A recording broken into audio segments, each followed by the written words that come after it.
Assalamualaikum warahmatullahi wabarakatuh. Alhamdulillah wassalatu wassalamu ala ibni abdillah ma ba'du. Para sahabat bisikan dari langit yang dirahmati oleh Allah Subhanahu wa taala dimanapun kalian berada, semoga tetap dalam perlindungan Allah Subhanahu wa taala. Saya akan membahas tentang tema tentang sumbangsi orang-orang Indonesia terhadap kemajuan Malaysia.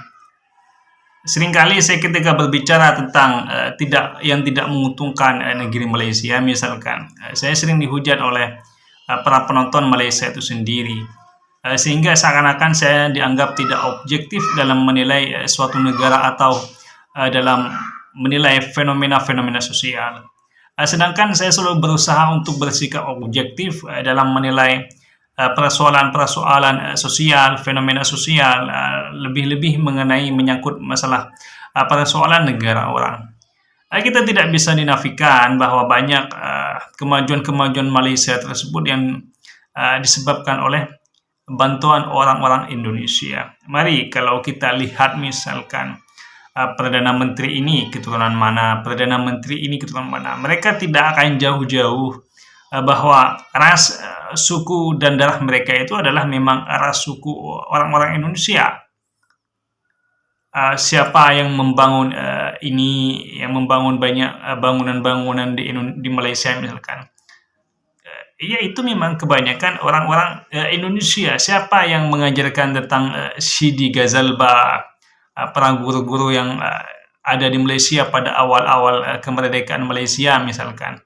Ya, orang Indonesia. Ini kan kadang-kadang ketika saya berbicara seperti ini, seakan-akan saya dianggap tidak objektif dalam menilai, sehingga saya seakan-akan mau dianggap mengklaim terhadap kenyataan-kenyataan yang telah terjadi di masa lalu maupun yang terjadi di saat ini.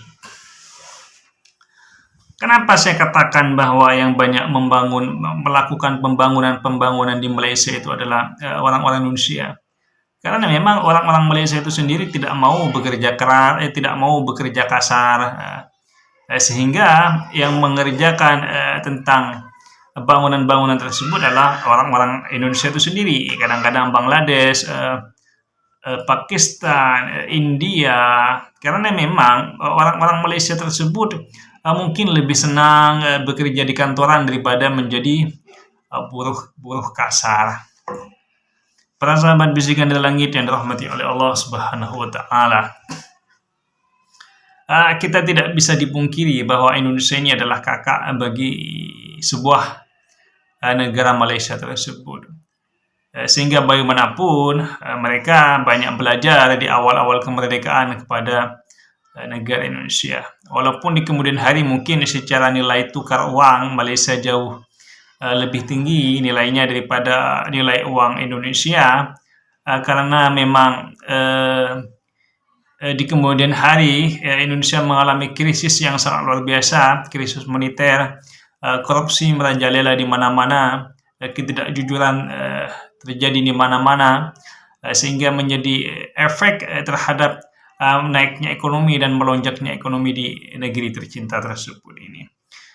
Tapi itu tidak bisa dinafikan bahwa banyak tentang jasa-jasa Indonesia terhadap Malaysia di masa lalu dan bahkan sampai saat ini, walaupun tidak bisa dipungkiri bahwa banyak orang-orang Indonesia yang diberi makan oleh bos-bos Malaysia katakanlah, atau para yang memberikan pekerjaan terhadap orang Indonesia misalkan. Itu tidak bisa dipungkiri, simbiosis mutualisme, saling membutuhkan.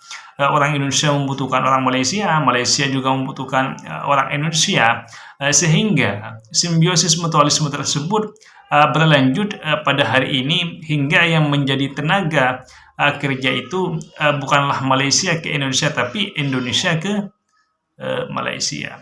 Akan tapi kalau orang Indonesia itu ke Malaysia itu lebih banyak bekerja dan mengajar, sedangkan kalau Malaysia ini ke Indonesia itu kebanyakan memang fokus untuk melakukan studi-studinya di kampus-kampus Indonesia.